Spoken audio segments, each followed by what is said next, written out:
disposición. Vale, gracias. Voy a empezar a compartir. Creo que están viendo mi pantalla, ¿cierto?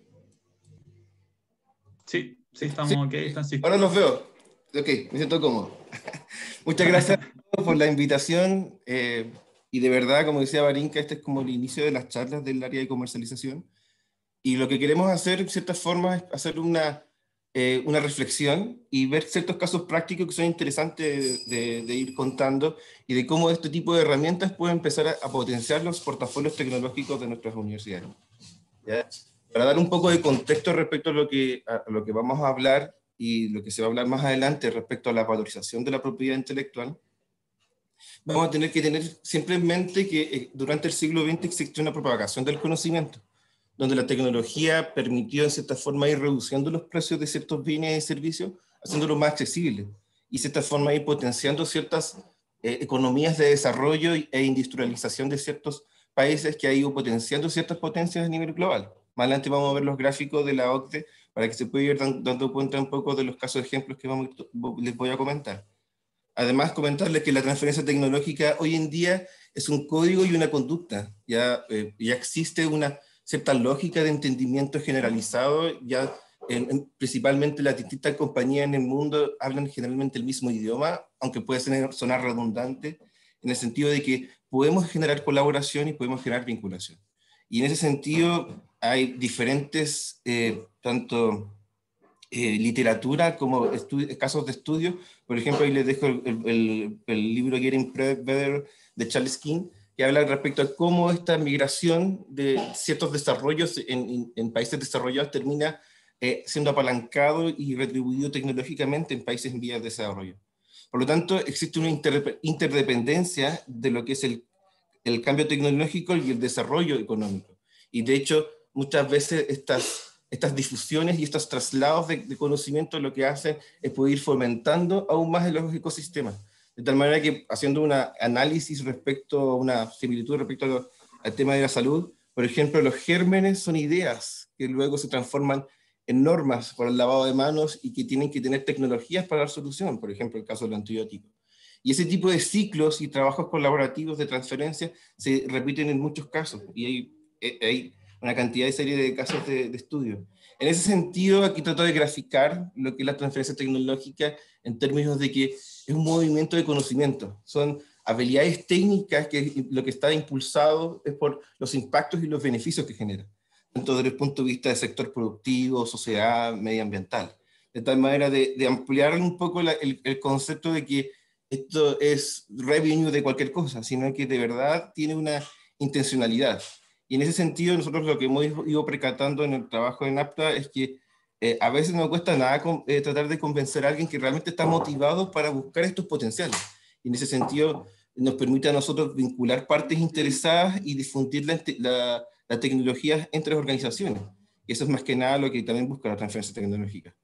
Y desde ese punto de vista existen diferentes tipos y métodos. Hay vasta bibliografía respecto a diferentes tipos de transferencias tecnológicas, los métodos de contacto, los diferentes procesos que existen y también cómo estas partes se involucran, ¿ya? Y cómo estas partes pueden colaborar. Y en ese sentido, cuando uno evalúa la transferencia tecnológica internacional, se va dando cuenta que este juega un rol importante en el desarrollo económico de ciertos países. De hecho, los casos de ejemplos que les voy a mostrar más adelante respecto a los gráficos comparativos de la OCDE, es que a estas innovaciones tecnológicas y estos ecosistemas que generan un crecimiento económico de los países, en cierta forma potencian el desarrollo económico. Esto está correlacionado, ¿ya? Entonces, la idea de esto es poder ir viendo las evidencias que nos permiten, de cierta forma, poder ir sabiendo un poco cuál es el próximo camino, porque al fin y al cabo se pueden repetir ciertos modelos. Y más adelante se los voy a comentar.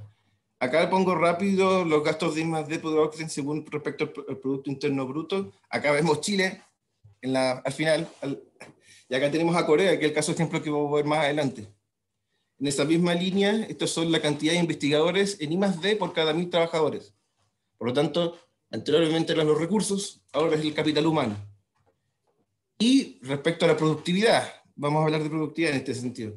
Esta es la producción de publicación en Chile. Pueden ver que ha crecido durante los últimos 20 años, que principalmente se presentan en artículos en Journal, y que ha ido creciendo. La investigación en Chile ya tiene un renombre al estar cercano a ciertos sectores productivos clave a nivel global, temas frutícolas, mineros, acuicultura, tan cerca de los desarrollos y de la investigación aplicada, y en ese sentido se puede ir haciendo ciertas correlaciones con respecto a esto. En la siguiente vemos el ejemplo de la investigación y la calidad de las citaciones, es decir, el impacto de estas publicaciones.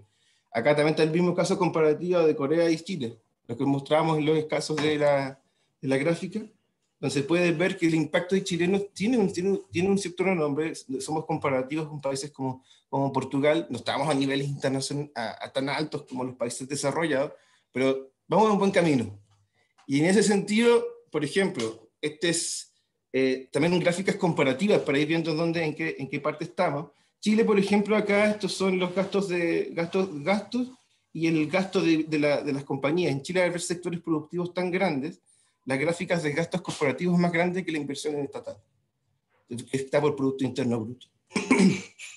Por lo tanto, eso da cuenta un poco de los ecosistemas que existen acá en Chile. Y en ese sentido, haciendo un poco las analogías de los hexágonos, que siempre conversábamos con Barinca eso, y del trabajo colaborativo de las abejas, que les dejo igual este mensaje, que en Chile se ha empezado a profesionalizar un poco este sentido y a conectar de manera temprana con las compañías y buscar este vínculo que permita, con los pocos recursos que existen, hacer buena ciencia, y hacer buena ciencia que puede impactar a toda la sociedad.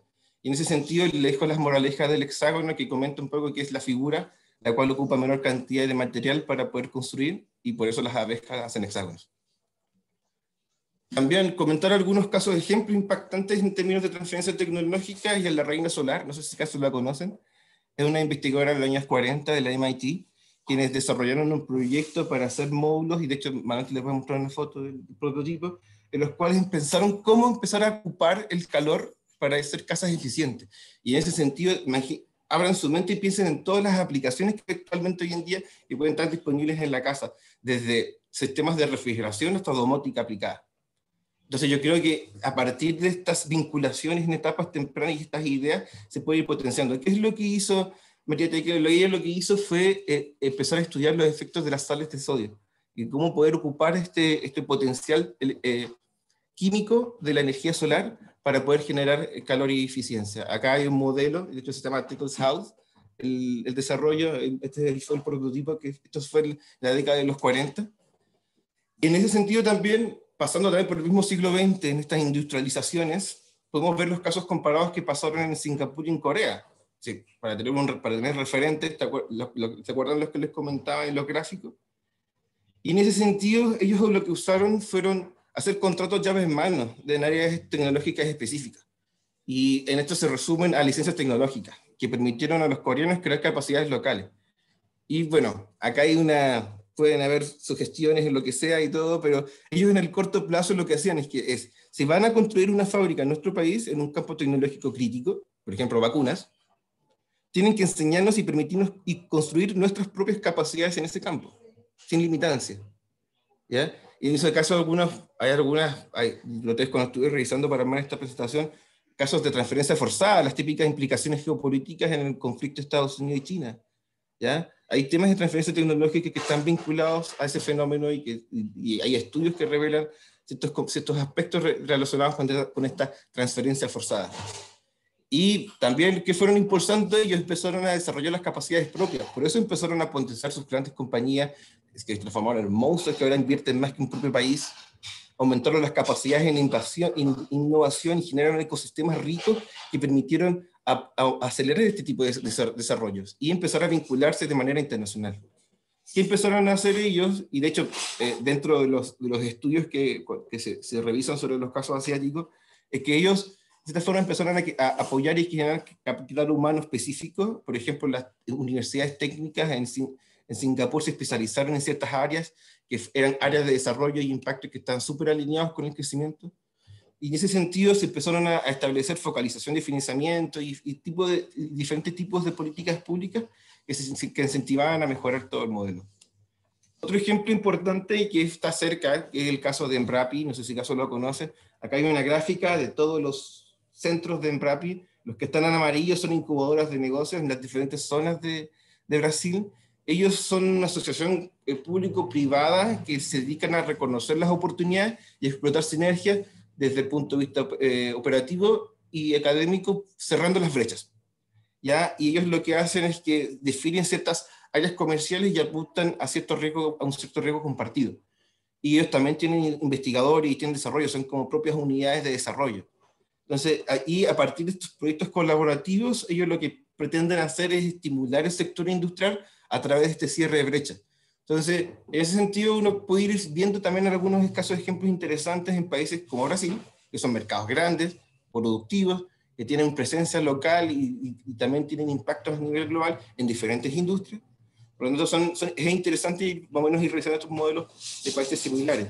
Pero también es bueno también revisar aquellos modelos de empresas innovadoras, y en ese caso yo les quiero mostrar un poco este modelo colaborativo en el cual una empresa que es Pluton Bioscience, que hace el micromining a partir de microorganismos que sacan de la tierra, ellos identifican sus potenciales y desarrollaron, por ejemplo, una colaboración con Ebola Gate, que ellos hacen evolución selectiva de microorganismos, de tal manera de, por ejemplo, de tener disponible un biocontrolador contra mosquitos, que es una bacteria que tú le agregas al agua y crece y inhibe el crecimiento de las larvas. Entonces, estas son soluciones que se van haciendo de manera pensando en impactos y beneficios. Y esos tipos de enlaces que más adelante les voy a mostrar algunos ejemplos que usamos nosotros, son interesantes como para ir replicando. Y en ese sentido, lo que nos compete hoy en día y lo que nos va a comentar más adelante Oliver, es respecto a la valorización y cómo esto afecta la transferencia tecnológica. Yo soy experto, él es el experto, pero en este sentido también comentarles que esto permite cerrar la brecha de las percepciones de los inversores e inventores. Ya, esto realmente son herramientas que permiten acercar esto. Existen diferentes métodos, aproximaciones de valorización y también depende de diferentes variables, entre ellas, por ejemplo, el estado de desarrollo, la magnitud de portafolio, intereses, la cantidad de bajadas nacionales. Entonces hay una cantidad de factores. De hecho, no me acuerdo cuando la otra vez estuvimos revisando los indicadores de Intracom, eran más de 70, eran muchos. Entonces, por lo tanto, en ese sentido, no puede haber una valorización definitiva de una tecnología novedosa. De hecho, por eso es como bien clave tener claro esto, que no es una decisión final. Y siempre hay dos miradas, tanto del comprador como del vendedor. Por lo tanto, siempre es bueno escuchar a las dos partes. Y siempre, como todos deben saber, la valorización es subjetiva y objetiva a la vez. Así que tiene estas dualidades que son interesantes. Y en ese sentido, como nos comentaba Marinka, y como para alinear un poco lo que nosotros hacemos con nuestras universidades socias, nuestra misión, en cierta forma, y todo lo que involucra el trabajo operativo de APTA en todas sus líneas de trabajo, en un sentido es facilitar, es decir, traducir el I+D nacional en aplicaciones prácticas que impacten la sociedad, siempre alineado con el sector productivo. Nosotros preguntamos a cada rato y validamos feedback todo momento. En otro sentido también es apoyar a los investigadores y emprendedores para facilitar las vinculaciones y sus desarrollos con las soluciones de la industria. Y por otro lado también compartir y crear estas capacidades para nuestra comunidad para que sirva la transferencia tecnológica y hacer certificaciones de estas, que más o menos es como el impacto que nosotros queremos ir generando. Y respecto a lo que hacemos nosotros, aquí les dejo un pequeño resumen. Nosotros hacemos en una primera práctica un portafolio de comercialización que vamos iterando con distintas empresas con los cuales vamos desarrollando distintos modelos. Esto es súper casuístico. Por ejemplo, podemos trabajar con paquetes tecnológicos y opciones de contrato, o podemos trabajar en opciones tempranas, por ejemplo, en pruebas. De hecho, tenemos diferentes tipos de opciones y mecanismos, desde acuerdos de licencia, con know-how, sin know-how, transferencia de derechos y todo. Hemos estado trabajando y comparando en función de esto. Y como para ir concluyendo en cierta forma, qué es lo que nos ha ido mostrando un poco esta pandemia, que han existido ciertas carencias y oportunidades de desarrollo y ciertas mejoras, al fin y al cabo. Y que establecer estos motores productivos y pulsarlos un poco con transferencia tecnológica puede dar mejor respuesta a crisis futuras, ¿ya? También que el cambio en la forma de convivir y compartir ha ido dejando evidencia de fragilidades sociales, económicas y tecnológicas. Es decir, nos tenemos que ir acostumbrando. Y también, en ese sentido, cómo nosotros nos vinculamos con respecto a las sociedades, cómo estos planes de desarrollo y transferencia del conocimiento terminan realmente impactando el mercado. Por lo tanto, en ese sentido, lo que nosotros siempre vamos a buscar es crear y potenciar las capacidades locales. Y para ir finalizando, contar un poco las reflexiones del trabajo práctico que nosotros realizamos en APTA. Siempre es importante la información, es decir, evaluar las distintas aristas asociadas a una tecnología con el fin de tener claridad sobre la novedad y las ventajas de esta. ¿Ya? Por defecto, la incertidumbre es intrínseca del proceso. Las tecnologías tienen riesgos asociados.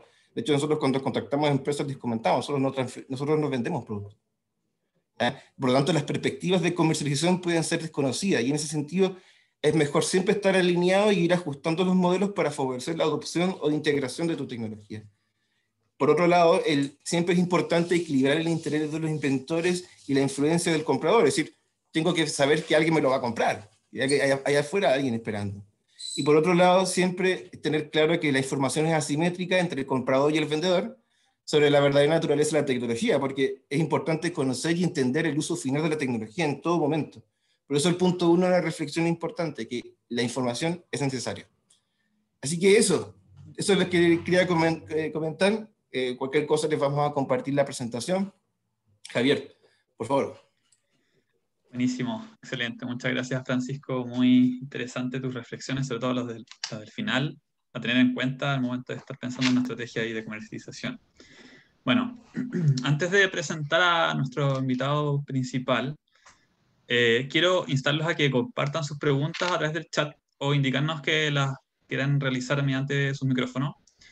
Si es que las escriben en español no hay problema, nosotros las podemos traducir en el momento para que Oliver pueda responderlas.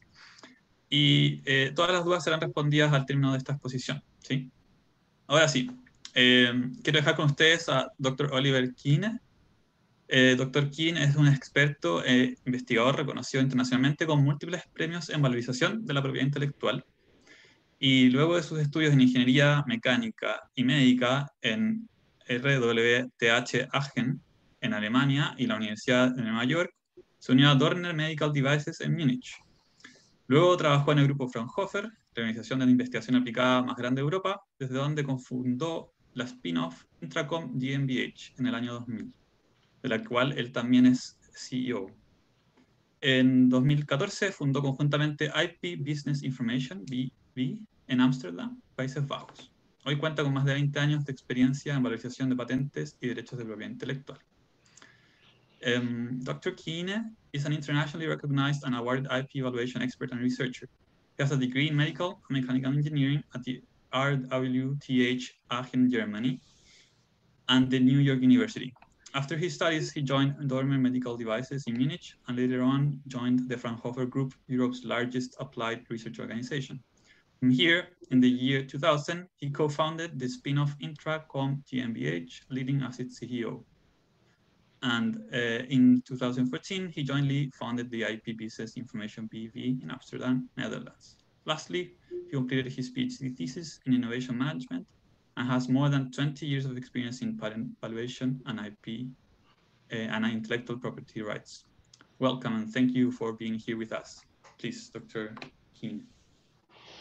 So thank you very much. There's nothing else to add. Actually, thank you very much for the introduction, also for the interesting presentation, Francisco. Thanks a lot. It was also for me very interesting.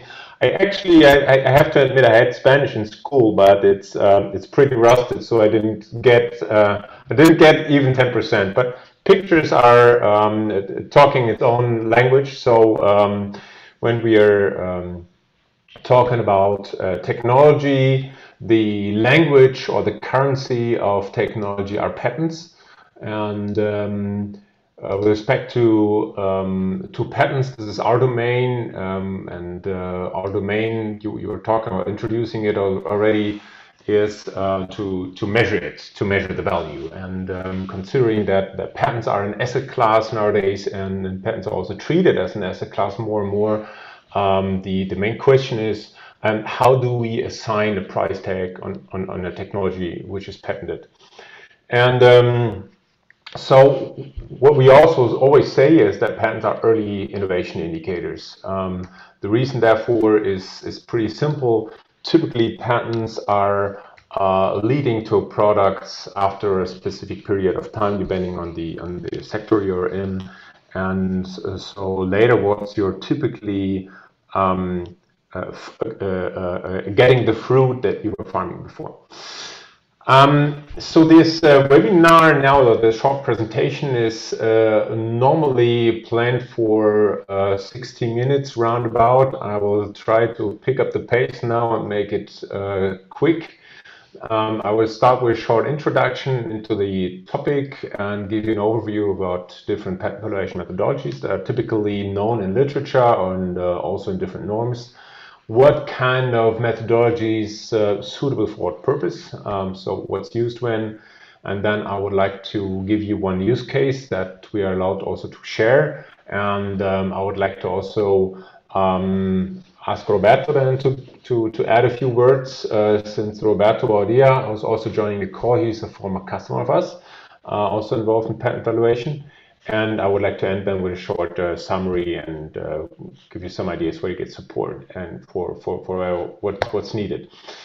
All right, start with a short introduction into the topic. I was very concentrated when you were showing, Francisco, your slides about patent value or patent filings in the different countries. And what I did yesterday, I was fetching some numbers out of our database about the different South American patents, which means these are the patents owned by South American companies, right? And very interesting for me was then to see, I mean, Brazil, that's pretty clear. Chile has an amazing growth within the past 10 years, actually. What was very interesting for me to see is Curacao. Curacao has a huge patent values. How is that possible? And Panama, how is that possible? And I was looking at some companies who are registered there and having a look at their patent portfolios, and I came up with companies like Schlumberger. Schlumberger is an American oil exploration company. Hunter Douglas, it's a Dutch company, or Teva Pharmaceuticals, it's an Israeli company. So what do all these companies have in common? They have a tax problem in their own countries, and therefore they instrumentalize, let's say, tax interesting regions in order to shift profits.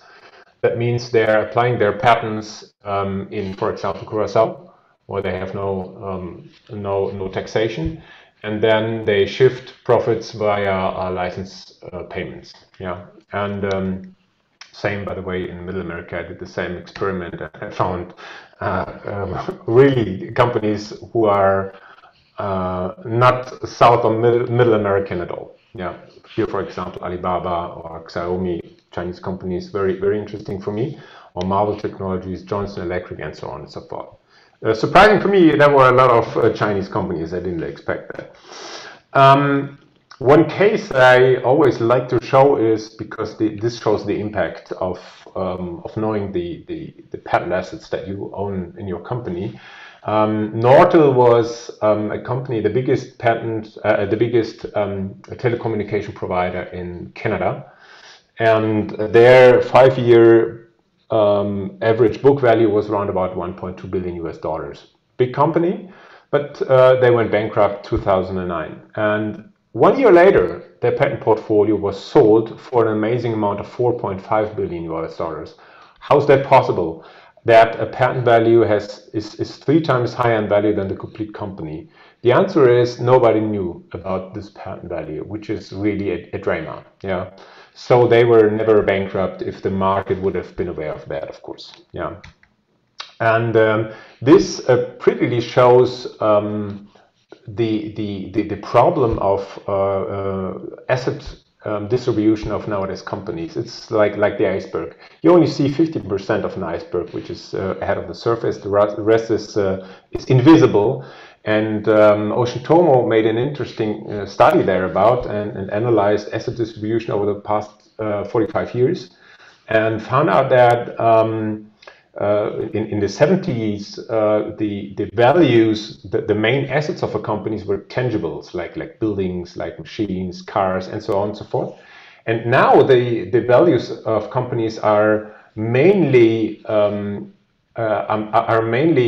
intangible assets, and these intangibles are goodwill, they are trademarks, but also patents and utility models. And we always say patents are the most tangibles among the intangibles because you can do a lot of things with them. You can trade them, you can use them as collateral, you can do thousands of things with it. And as I said already in the introduction, patents are let's say a forecast of a future. And forecast of a future, we were like, if that's really the case, that good patents indicate a later success of a company, then this must be somehow be measurable.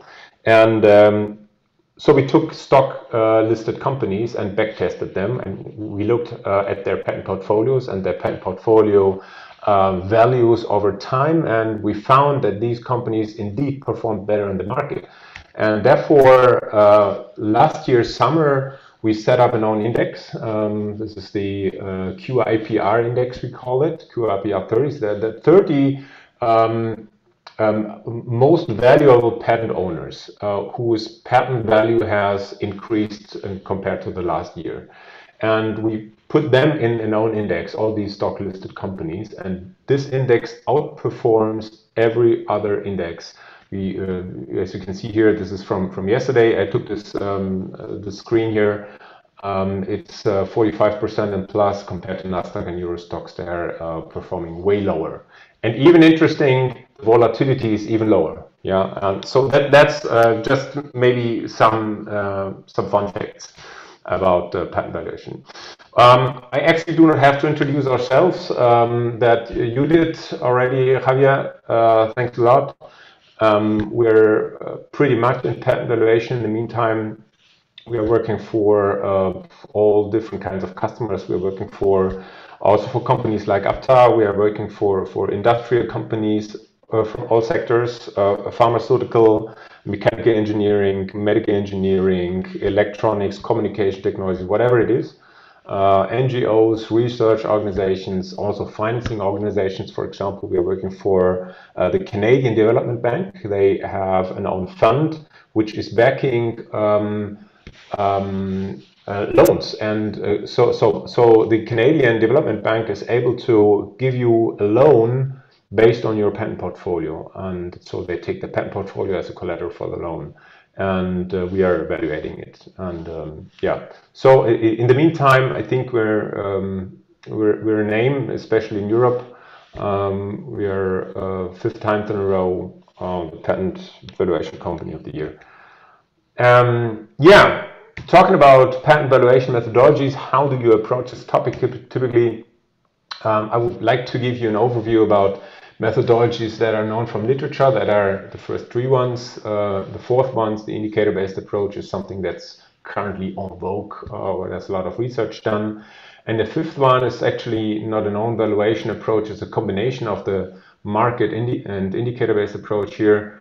And that's the one that I would say primarily developed, and it's an approach that offers a lot of opportunities.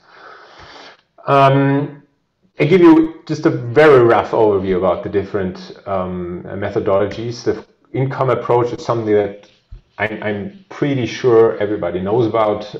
It's having its roots in company valuation, where you take, for example, your annual income of the company and apply a multiple, which is sector specific typically. For patent valuation, it means you have a look at income, the income that you can do with a patent. That can be, for example, direct income or indirect one. Direct income is typically license revenues and the revenue that you're doing with your patented product. And indirect one can be cost savings, if you have a patent, for example, on a specific process, or the revenues that are done by blocking out competitors. So if you have, for example, blocking patents where you have a specific bypass solution that you're not directly using, but you're only using in order to lock out competitors. So, and how to come to a monetary value in the end, you can use, for example, the discounted cash flow methodology or the license analogy or relief from royalty method.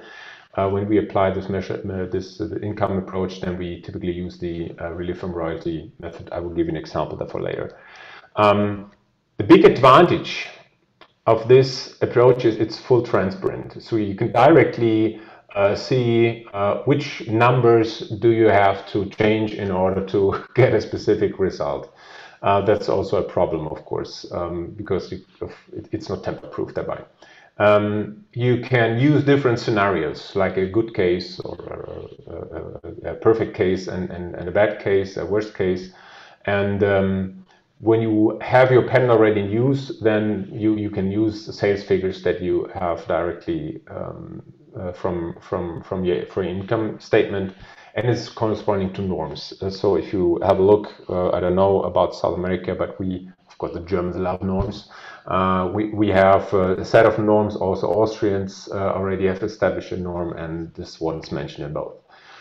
The big problem is you have to be aware of the share of the invention in a specific product. It sounds trivial, but it's really challenging. And this impacts tremendously the value in the end. So you can imagine if you, for example, assume the share of the invention is 1% or 10%, it's a factor of 10 that directly impacts the value with the same factor of 10. Yeah. So if you have a product that contains multiple patents, if you have a look at your cell phone, for example, there are like hundreds of patents used, and therefore it's pretty difficult to say a specific swipe technology, how much percentage is that of the revenue of a product later. It's extremely difficult.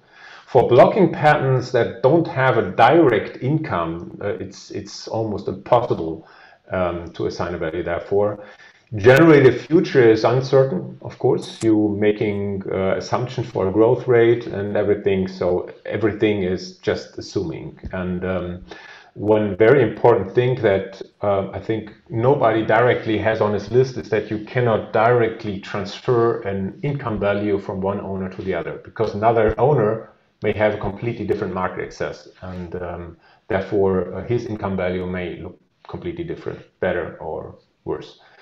And in the end, it's a very complex approach. It's expensive and thereby also time consuming. But there are occasions where it's making sense to apply. Cost approach is something that's having its roots in accounting standards. Everywhere where you're looking for a replacement value. For the German HGB standard, for example, it's a required approach to use this one here.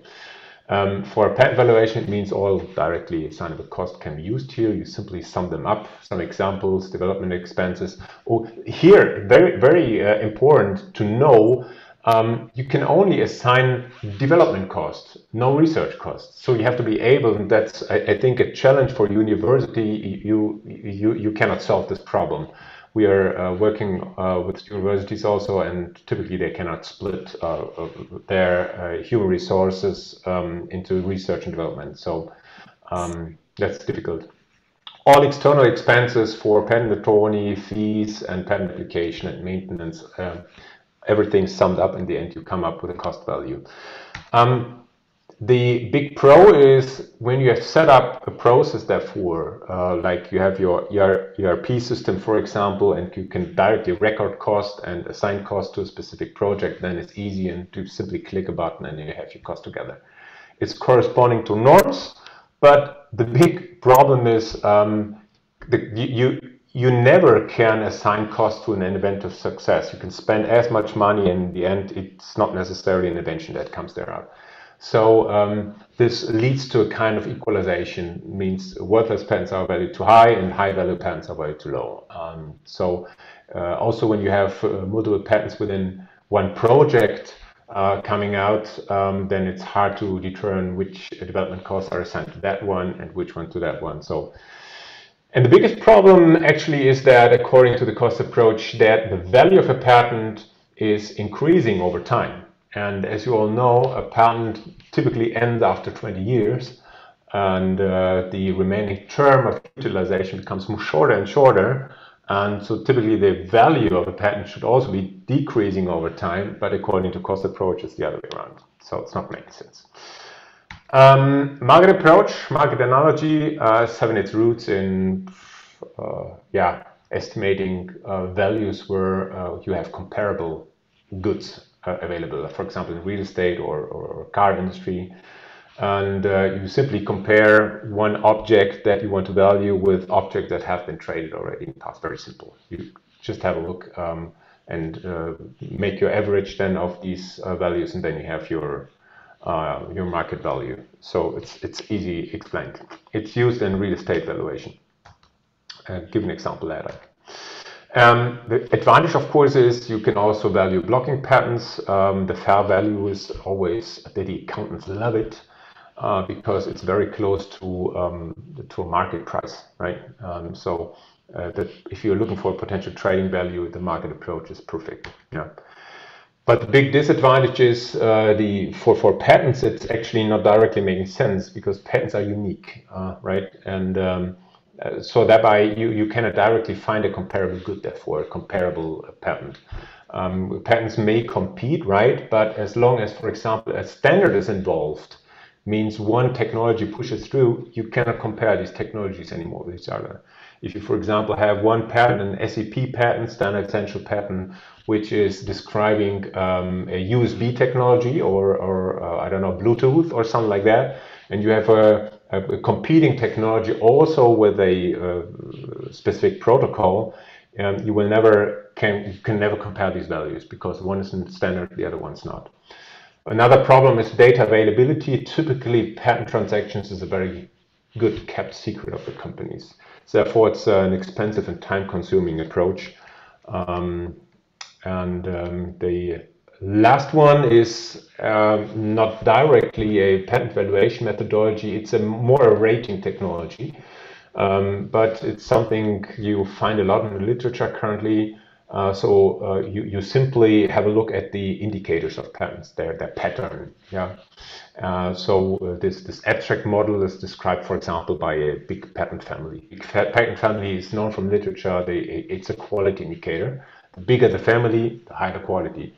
Also because the assignee is ready to spend more money on it.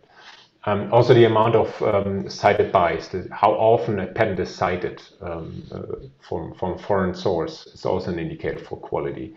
So in the end you have a picture of a qualitative image of a patent, and therefore you can, for example, compare patents inside your company or you can compare it with a competitor.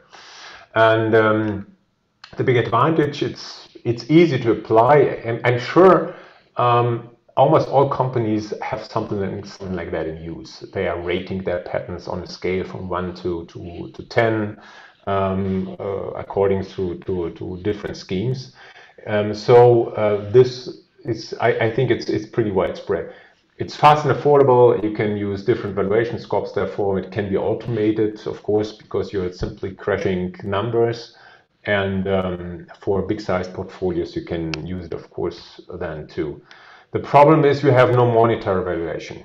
Yeah, so many applications therefore are excluded. So it's not making sense to actually to call it a patent valuation methodology. But still, it's an interesting approach. Yeah. The problem is, and you will see it's also the same with the next approach I'm introducing, the more complex it gets, the more intransparent is it. And one point that's very hard to understand, but that's the case, high quality doesn't necessarily mean high value. If you have an excellent invention, means a fantastic technology, it doesn't necessarily lead to a high value because, for example, you may have applied it in the wrong markets. Yeah. All right, the last one is a combination actually of the market analogy and the indicator-based approach. So what we are doing now is we are not comparing objects with each other, two houses. No, we are not comparing objects. We are comparing their characteristics. Yeah. So what's characterizing a building, for example, or what's characterizing a patent. So This is exactly the same that you do with indicator-based approach, but what's possible now is to also apply the market analogy. So we are reducing each pattern to a set of figures and indicators, and then we are using, or we are looking at patterns that were already traded in the market, and we are looking at their sales price, and then we are applying the same indicator method on these patents that were already sold. Now we have a abstract pattern of the patent, and we have a sales price. And if you have, you can imagine enough reference data, enough reference pattern, the AI is able to find patterns therefore. And that's the idea of this approach. So patents are not directly compared with each other, but their models are compared with other models. And the more indicators you use, the more precise your prognosis gets. And if you look back to real estate valuation, I don't know if somebody already had the chance to buy a real estate or to maybe even sell it, and was talking to a broker. He will typically ask you about location, and he will ask you about square meters and the year of construction maybe and the equipment level. And he's asking you simply a set of questions. And what he's doing, therefore, he is applying, he's making an abstract picture of your real estate. So, for example, he's given an AAB rating for the location, and then he's looking in his reference database and comes up with a value range. And when you apply this principle now to patents, we're doing exactly the same. We have a family size as an indicator, for example, market attractiveness, decided buys, patent age, and so on and so forth. And we feed our database with these data, and in the end, the algorithm delivers you a value range. And the big advantage, therefore, is it's extremely easy to apply. It's fast and affordable, and since it's a market value, the accountants love it. It's very close to the market price or later sales price. So therefore, the prediction accuracy is extremely high because we are using empiric data. We are feeding the engine with empiric data. And I don't know if I have it later what's on one of the slides, but our prediction accuracy is way higher than, for example, the income approach. For all the feedbacks that we receive from customers, we never had a false valuation so far. You can use different valuation scopes, and it's suitable also for big-sized patent portfolios. So our biggest project we had where we manually evaluated patents. We have one approach which is using indicators that you can gather from the bibliographic data and metadata of a patent. We're using 27 therefore. And we have another approach where we additionally add manually up to 66 different indicators. And for this approach, this is simply a questionnaire. You will see later what's. It's simply a questionnaire that we're sending over to the customer. And the biggest project here was around about 1,000 different patent families that we manually valued within 1 month and delivered a value prognosis therefore. The only problem is, you can imagine it's getting more and more intransparent because we have AI here calculating the algorithm. Yeah. All right. Just to give you a short overview, what do you typically use when? We can make it a pretty quick cost approach. You only use when you need it for patent balancing and only if you have your accounting standard requires it. Otherwise, I wouldn't recommend it. Income approach, you typically use it when funding is involved. So if you are looking for VC, for example, venture capital, and you want to show investors how much potential do you have in your patent, then you use this approach here. Always when you risk a view into the future, then this is perfect here. The indicator-based approach you typically use for internal purposes, or if you compare yourself with a competitor.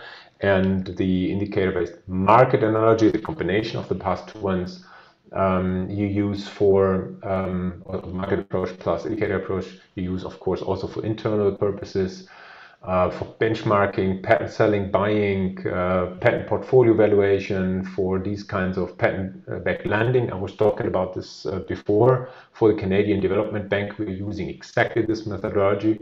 Why? Because we can also calculate a liquidation value for patents, and liquidation value is more or less the watermark of a patent value. If you have to utilize it in a short period of time, then the liquidation value is that one that you are able to reach in the market. So for all kinds of competitor sector monitoring, you can use it, but therefore the automated valuation is making sense. And something that is pretty new that we do for 1.5 years now is also to find out the sustainability score. So what we do here is we value all patents and give them a monetary value, and afterwards we filter those patents based on a classification scheme. We filter out those patents who are supposed to be sustainable, and then you have you simply make the share sustainable patents to all patent values, and then you have your sustainability score. Something that's very, very interesting for avoiding greenwashing, for example, because you cannot cheat patent values. Yeah. Use cases, I make it quick. We have this company is so far interesting because they had 2 financing rounds behind them, and for all financing rounds they did a patent valuation. And what they do are they're in the Internet of Things business, located in Singapore. And very interesting technology. You can give your cell phone on command, for example, brew me coffee, and then the cell phone communicates with the coffee machine starts brewing your coffee. Very interesting, works fine. They're currently in negotiation for an exit strategy. And we are now diving into the second financing round. We applied 2 different valuation methodologies, those ones that I also introduced you. The first one is the indicator-based market analogy. 2 different calculation options we used here, and the second one is the relief from royalty method. So that's the income approach you see directly, I hope, on the logos that we're using here. Start with the indicator-based market analogy, rough overview about the patent portfolio. The patent portfolio was pretty young. Only few were granted, and they were focusing US, Chinese, and German market, but some of them, as you've seen, were also PCT applications that were not nationalized so far. So the automatic rating gave us first a rough idea about values. The quality of the images is terrible here, I know that, but we're simply breaking down or boiling down the patent value down to 5 different indicators: assignee value, legal value, market attractive, market coverage, key figure, and a technology figure. And the second step was then using questionnaires, and these questionnaires are multiple choice questionnaires. And behind these questionnaires, or the answering options, there's a complex interdependency algorithm. That means answers are influencing each other or excluding each other. And these questionnaires, or this approach here, gives us 66 additional indicators. We ask, for example, about the current status of, or the status of a specific technology. Is it has simply feasibility proof, or is it already used in series, and all this stuff? Do we already have license contracts, and so on and so forth? And in the end, we can, for example, analyze simply qualitatively a patent portfolio. And you can see here, for example, to the upper right-hand side, which are green highlighted, these were the patents who are extremely interesting, who, for example, had a high functional share, and on the other hand, a high level of innovation, or the scale effects were high. It means easy duplication, and the investment risk was extremely low. So this is just to show you that you can easily break down a patent portfolio on a level where you can perfectly visualize it. And in the end, this is the list of patent families. There's only one representative family member here mentioned. And these are the family values that we calculated with that approach. And you can see there were some patents were really interesting, some were not, some were very poor. But however, it's still a value in the end of 8.6 million euros. And we also made a prognosis of all these patents would have been granted, and the best case scenario, let's say that way, for the next 5 years, that would even lead to a value of 31 million euros. Yeah. And then the second approach, this is the relief from royalty method, an income approach. We also did this one. The procedural status here and the different questions you need to ask is exactly what you typically do in your business plan.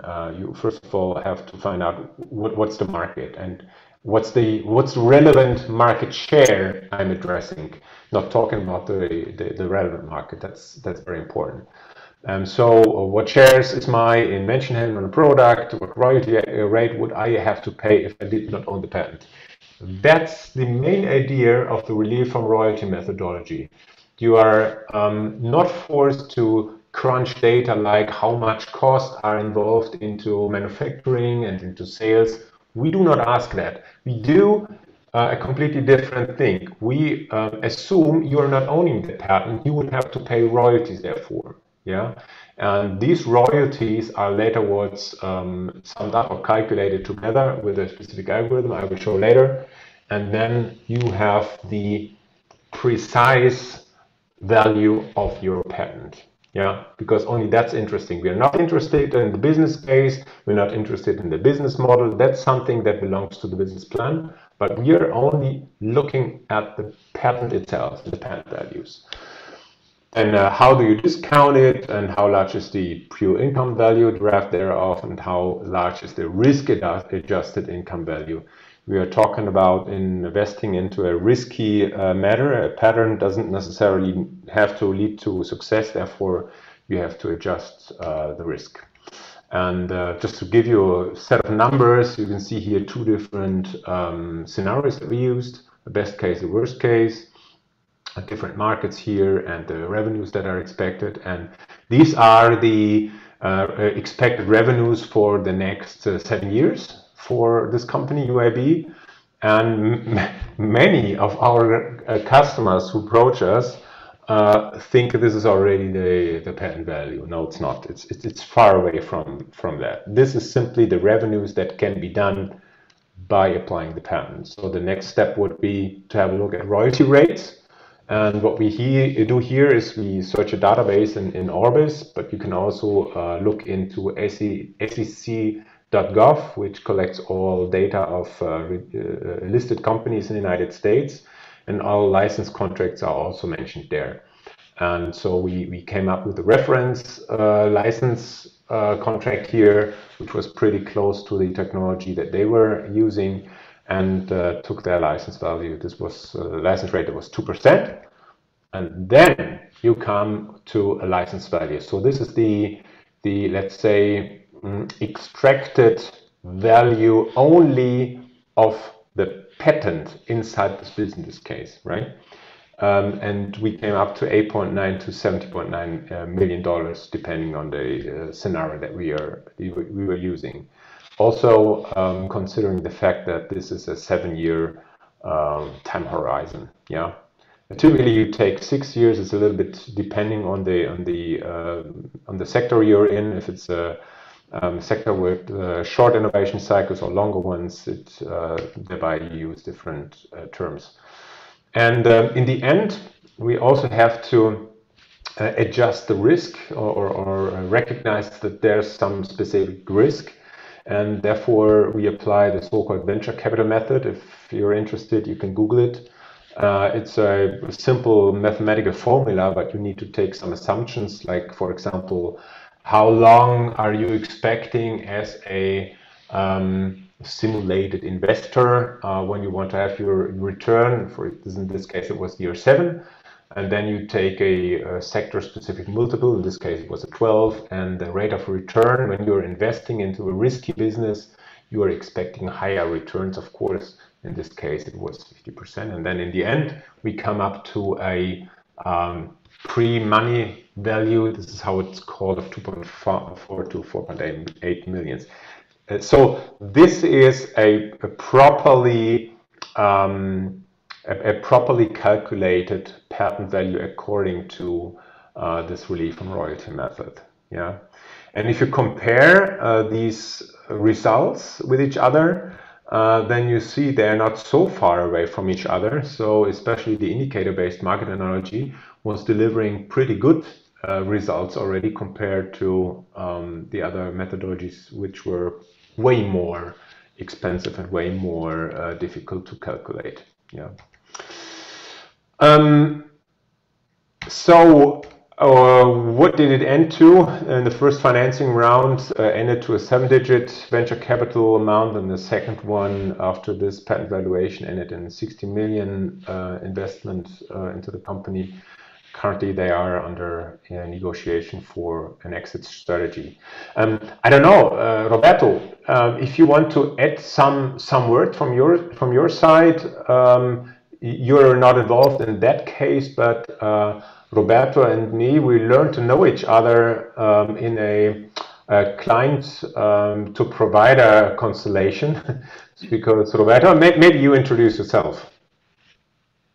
Thank you, Oliver. So I was starting speaking Spanish, but thank you, Oliver, for the presentation and for the APTA for this opportunity to. I will switch to Spanish now, Oliver. Sure. About it. Básicamente yo en este minuto trabajo de alguna forma con Oliver y con la empresa Intracom representándolos en Chile, pero antiguamente como parte de una empresa yo fui cliente también de Intracom y esa era un poco la experiencia que yo quería transmitir. Mencionar una cosa que me parece como fundamental, que hay distintas razones para valorizar propiedad intelectual. Probablemente una muy importante es todo lo que tiene que ver con levantar capital, ¿cierto? O sea, tener en el fondo una idea de cuánto vale la tecnología que se está desarrollando y en particular la propiedad intelectual que la protege. La segunda es el licenciamiento, ¿cierto? Cuando uno quiere transferir los derechos de uso de la patente de alguna forma. La tercera, y creo que es una muy importante que no se toma tanto en consideración, es la gestión de portafolio. Cuando uno tiene múltiples patentes o solicitudes de patentes y tiene que tomar decisiones entre cuáles continuar, cuáles priorizar, en fin. Y diría que la cuarta, y es el ejemplo que voy a dar, son los temas de fusión y adquisiciones. A mí me pasó como gerente general de una empresa, un spin-off. Voy a evitar nombres por temas de confidencialidad, pero fundamentalmente este era un trabajo entre una empresa, digamos, principal y una subsidiaria. Y en el fondo la gran pregunta era que la empresa principal quería traspasar propiedad intelectual a la subsidiaria, y la subsidiaria era la que iba a invertir en las siguientes fases de desarrollo de la tecnología. Y la pregunta era qué participación se le daba a la subsidiaria como parte de los futuros licenciamientos de esta propiedad intelectual. Entonces, para poner números redondos, una de las formas era decir, bueno, la subsidiaria va a invertir 100, por lo tanto, que es la siguiente etapa de desarrollo, ¿cuánto le corresponde de la participación? Por lo tanto, había que valorizar la propiedad intelectual, para que ese 100 fuera un porcentaje del valor total. Una de las formas fue hacerlo por ingreso. De hecho, contratamos servicios para valorizar la tecnología en base a lo que dijo Oliver respecto a valorizar en términos de flujos de caja descontados por ventas futuras, en fin. Eso nos dio una valorización muy, muy grande. A mi juicio, una sobreestimación de la valorización, lo que hacía que la inversión de la subsidiaria fuera tan menor respecto del valor de la tecnología que la participación que había que darle era muy baja. Por lo tanto, esa subsidiaria o ese nuevo inversionista debe estar interesado en participar. Porque si invierte 100 y le vamos a dar el 0,001%, la verdad que no tiene sentido. Entonces, fuimos a valorizaciones de este tipo, de indicadores por analogía de mercado, contratamos los servicios de Intracom, terminamos valorizando muchas de las tecnologías de la empresa, pero fundamentalmente llegamos a lo que se llama un valor razonable, o sea, una valorización de la tecnología que nos permitía además hacer esta negociación con la subsidiaria y en el fondo establecer a partir de ese valor razonable de licenciamiento o de valorización de la tecnología la participación de esta subsidiaria. Así que fue una experiencia muy buena, tan buena que seguimos trabajando con Intracom y tan buena que una vez que terminé de trabajar con esta empresa decidí unirme a Intracom y trabajar con ellos. Así que creo que además mencionar solo muy cortito que hay muchas más razones para valorizar propiedad intelectual que las que ya mencioné. Y una de ellas, I don't know, Oliver, if you can mention slightly about some reasons to evaluate intellectual property, more, I mean, beyond the raising capital, licensing, portfolio management, and merger and acquisitions, such as the one of environmental performance or for investment reasons. That would be very interesting for the audience.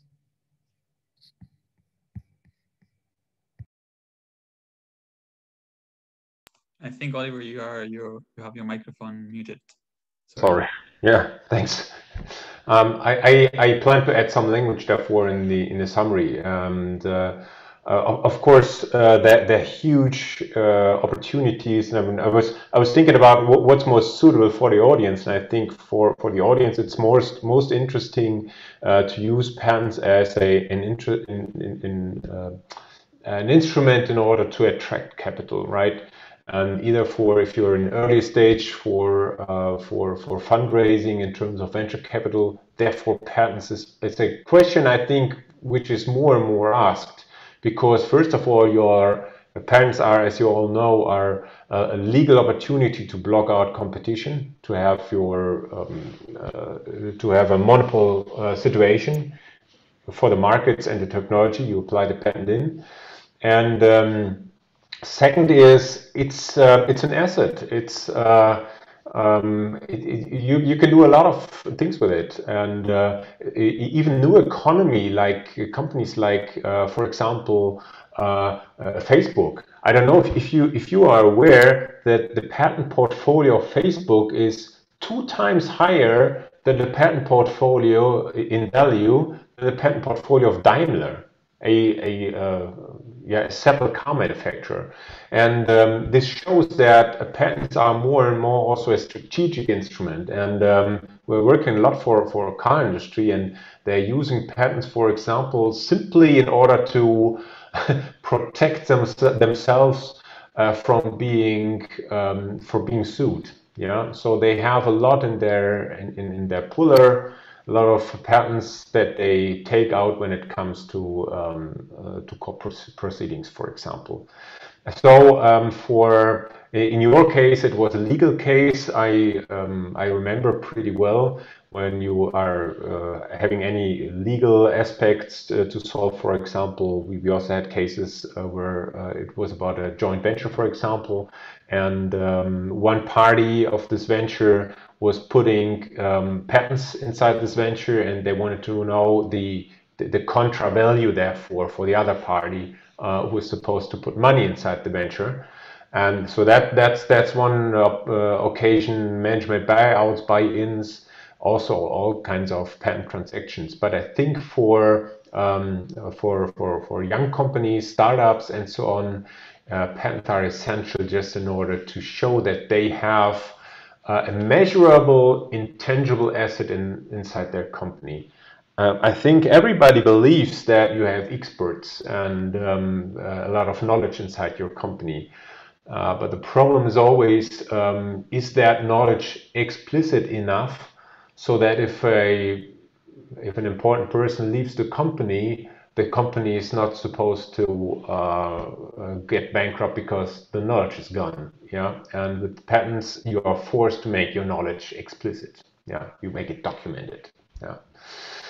And so therefore, an invention alone is not making a valuable patent. A valuable patent is also influenced, as I said already, in the markets, for example, they are filed in. So it's very important to think about it earlier. We have a lot of patent attorneys we are working with, and they're asking us in which markets they should file a specific patent, because it's not simply a question of how big the economies are.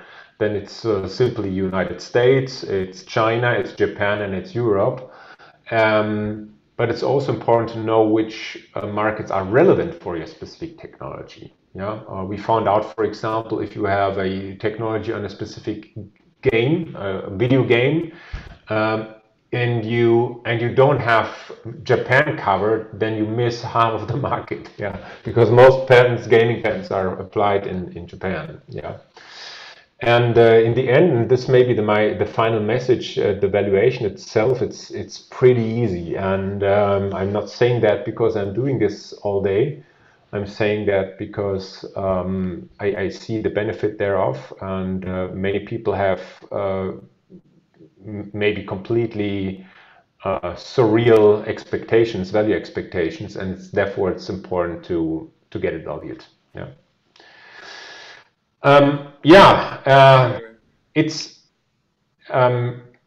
I have only a couple of, but I think you already know where you can get help from my side. This is it, and I would like to say thank you for all those who not left already the conference. No. And give you the contact data of Roberto, who's I think the most important contact person from our side in South America. Thanks a lot. Amazing, amazing, Oliver. Thank you very much for this super interesting presentation. And actually, the last topic that you just touched on was the question we got from Paola.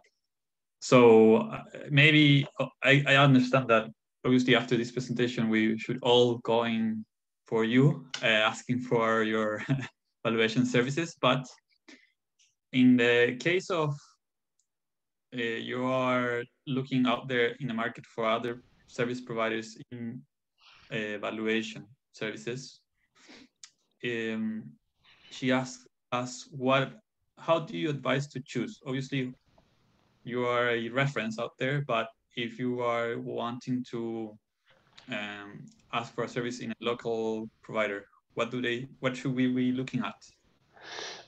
That's an excellent question, and I would actually suggest that you should go within your decision process by looking at the questions you were asked, and if your potential service provider is not asking you for what purpose you need the valuation, then I assume it's the wrong one.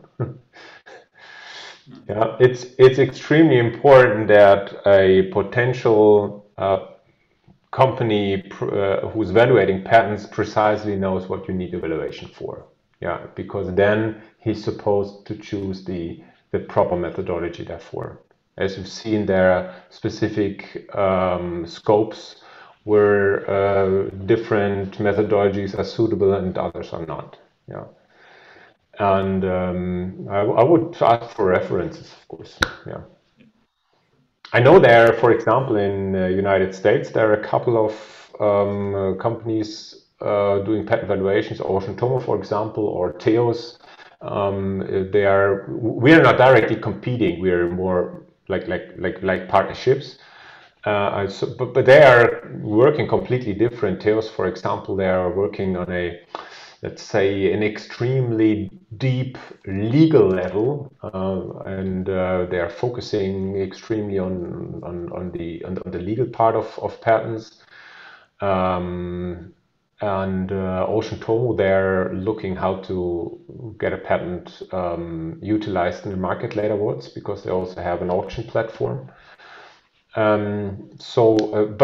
on the other hand, it's taking way more time and way more money to get patents valued there. I know there are business cases. Yeah. Okay, thanks. I actually do have some questions myself. I don't know if anybody else wishes to, if they want to make any questions directly to Oliver. But I'll just take the chance to make my question myself. In regards to, yes, because you said that part of the first method you would consider not only the income that you can generate from the patent, but also the incomes that you could block your competition. Right. And I remember one of my classes back a few years ago, I saw that there are some industries in particular that are usually more oriented to keeping patents up to for the purpose of actually blocking.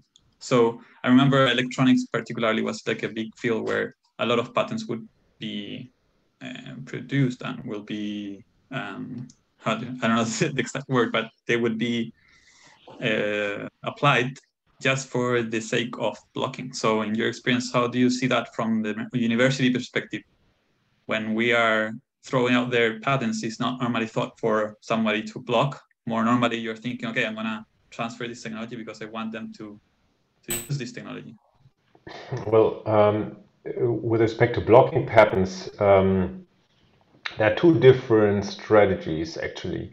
The first one is the so-called defensive publishing approach. That means patents are simply applied, but not they are not brought to a granted patent afterwards.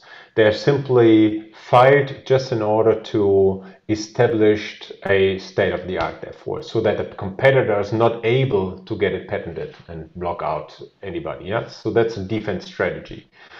And the more offense strategy, of course, is, as you said, you apply a lot of patents and you also nationalize them in many countries simply to block out competition.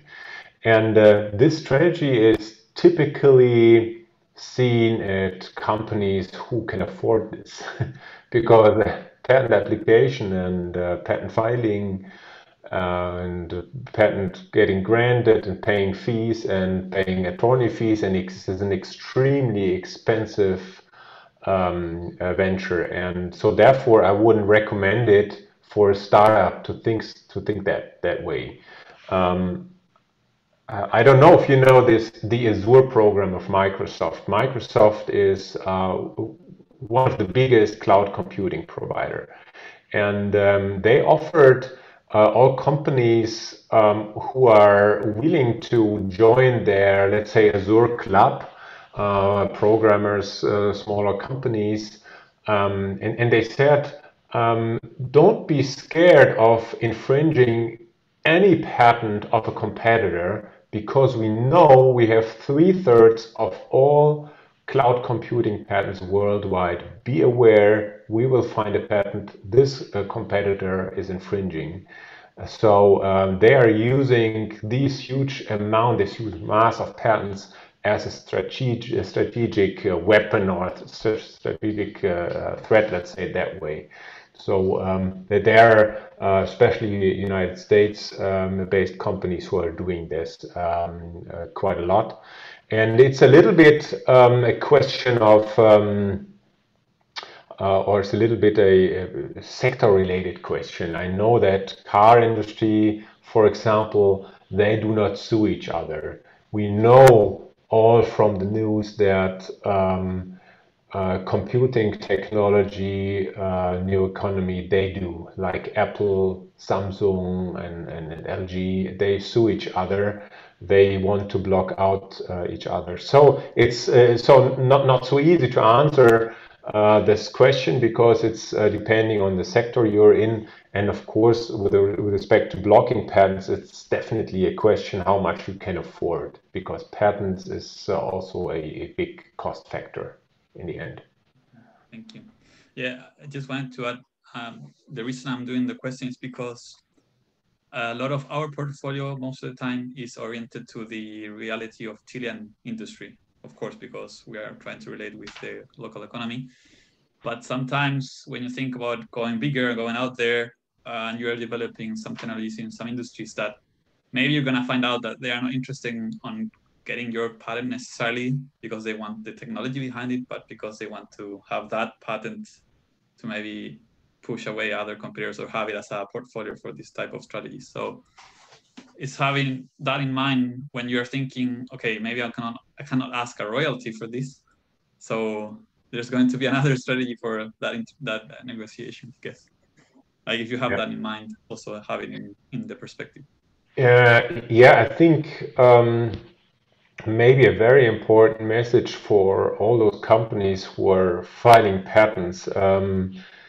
Typically, you file the priority in your homeland, in your home country.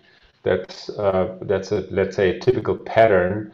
But what I would always recommend is to make the second application as a PCT application, that you have more time to nationalize in different countries. And I mean, time is fast, and you have 30 months then to decide if you want, for example, to nationalize in the United States or wherever else in South America. And because otherwise, after 12 months, the priority period is over. And then if you haven't nationalized anywhere else, then you have no chance. Then your patent is state of the art elsewhere in the world. And you have to be aware of that, because with your patent, you also document how you solve a specific problem that's a need inside the patent description. So this is something else we often recommend. Applying a patent is not a must when you, for example, have no competition. When you have no competitor, if you have a technology which is so unique and only you can do it, there's no need to file a patent, because in the patent you disclose the technology. And the second is, don't file a patent if you have no chance to prove an infringement for a process patent, for example, or a specific process that you are using for manufacturing a specific good. And if you have no chance afterwards to prove that somebody infringes, then don't patent it. Yeah? It only costs money, and you disclose your technology, and don't do it then. Yeah. Excellent advice. Thank you very much, Oliver. I'll transition to Spanish now. So, con esta última discusión y recomendaciones de Oliver, damos por finalizada la exposición. Esperamos que hayan disfrutado de este webinar, que les haya servido, y queremos pedirles un pequeño favor. Si en este momento pudieran encender sus cámaras para poder tomar una fotografía a todos ustedes. Oliver, can I ask you to bring down your presentation so that we can take a screenshot of all the participants? Yeah, give me a second. Which slide do you want to see? No, it's that you could turn it down so we can see all of the people cameras. So sorry. I'm sorry. Yes, yeah. No worries. Sorry. Ale, ¿tú cómo andas? Sí. Ahí están todos a la 1, a las 2 y a las 3. Excelente. Bueno, muchas gracias nuevamente por haberse conectado. Ojalá cualquier duda pueden contactar, ahí está la información de contacto de Roberto, que es el representante de Intracom aquí en Chile. Y les dejamos invitados a seguir a APTA por sus redes sociales, a suscribirse a nuestro canal en YouTube para conocer más de nuestras novedades y las actividades que se vienen.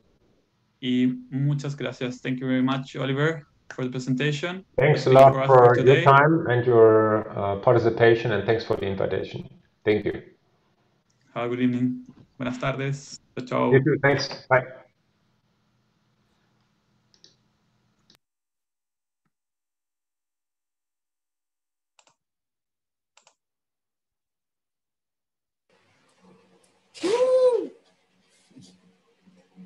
Igual nos extendimos media hora.